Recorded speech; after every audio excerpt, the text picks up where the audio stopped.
Laura Davila from Marshall High School, receiving the Sash Matsutani Memorial Award at the VH Scholarship Awards, introduced by Dawn Brown. Laura is a poet and an essayist. And at John Marshall High School, we lost our newspaper when the English teacher that was teaching that class was laid off. Laura was not deterred by reality. She went out and found a English teacher to sponsor a magazine. And she single-handedly pressured that teacher into accepting the concept of a magazine. And then she went around and gathered students to contribute to the magazine. And I think this speaks to so many of Laura's outstanding qualities. She's a leader. She can coordinate. She can write. She can assist other people and write. She can edit. She's just an outstanding person. I'm happy to introduce Laura. Laura? Good afternoon, ladies and gentlemen. And I'd just like to start by saying that I am deeply honored and extremely elated to be here. And thank you so much, Mr. Brown, for that. I've never had anybody describe me in such a way before. I'd like to thank whoever gathered all this delicious food for us.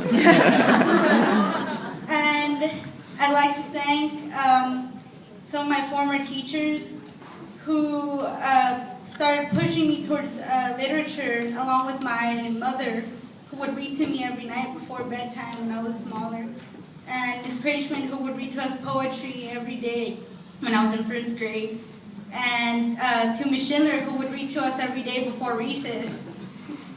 There are so many teachers that just pushed me towards this direction and who would read my really terrible stories when I was younger and who would love them anyway. And who would tell me, you should be a writer when you grow up. And I'd always think to myself, a writer? That's such a boring job. Like, who wants to sit and just write the whole day? Like, I do that at school. I don't want to do that as a living. But, you know, years and years later, I'm quoting a character from one of my favorite books, White Oleander, who said, nobody becomes an artist unless they have to. And I find that to be very, very true because originally I didn't want to be a writer.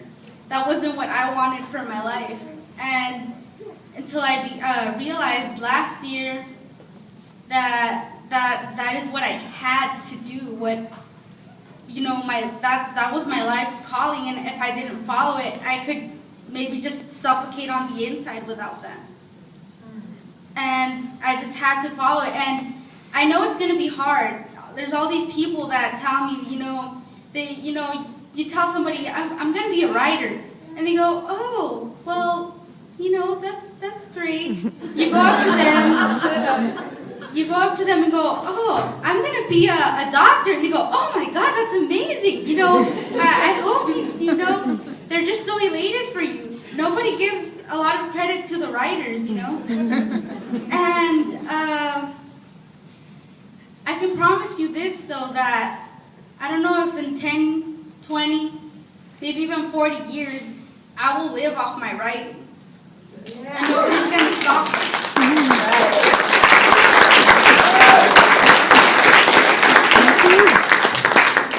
And I know the future is very scary, and I am scared. And I'm human enough to admit that I'm terrified. I'm shaking right now. But I'm also extremely excited.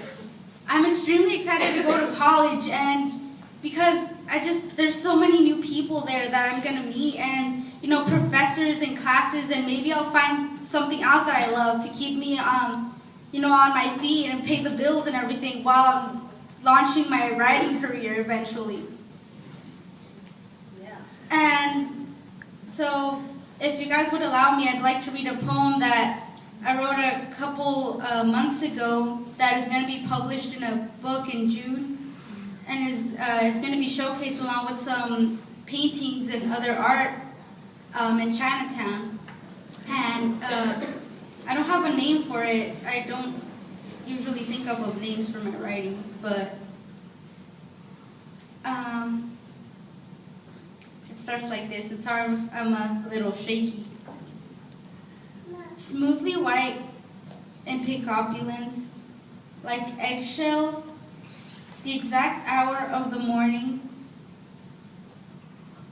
before angry cracks appear, diagonal, sharp, and pointy, diagonally crooked.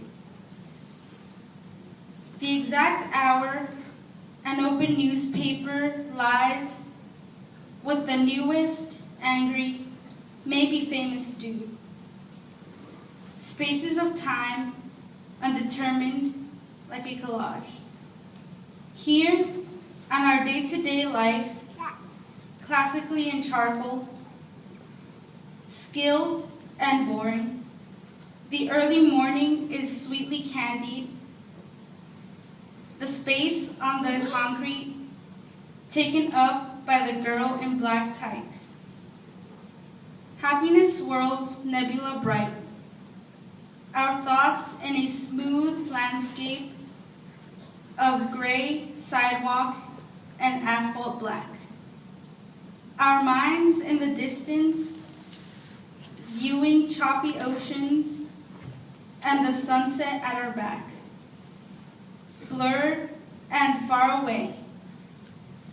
As we sit behind frosted glass, realism and inexact concept for the building far below, a long fall away. Fuzzy, gray, cold and darkly desolate, rough and compositionally weak, like graffitied walls. We come to realize our flipped perspective, softly in pastels, like a woman in glasses, lips red and shiny, skin porcelain. The rush of the afternoon, highlighted in red, the cheetah spots of memory, ripped and broken by glass. Photographs placed into folders, simple and crystalline. Skull pounding with the music of the street, of the day, of the night, in all its colors.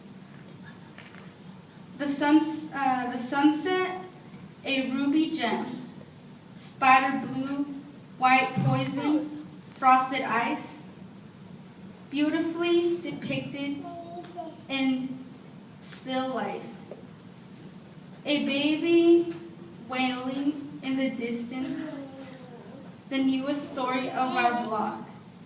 Big head, small face, odd ears, hair like fur, eyes huge with awe and shock, surprised at the shadeless world around him and the tall figure surrounding him.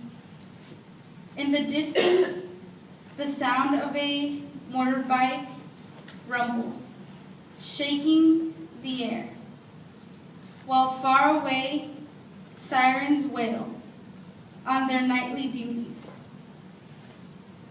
The face of the moon, effeminate and pale, drawn in sharp lines, shadows darting across its face like a scowl.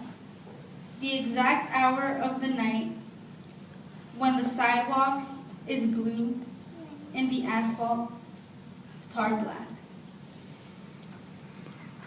Thank you. Thank you to our host, Brill Institute of Los Angeles, from the Visually Handicapped Scholarship Committee, May 28, 2013.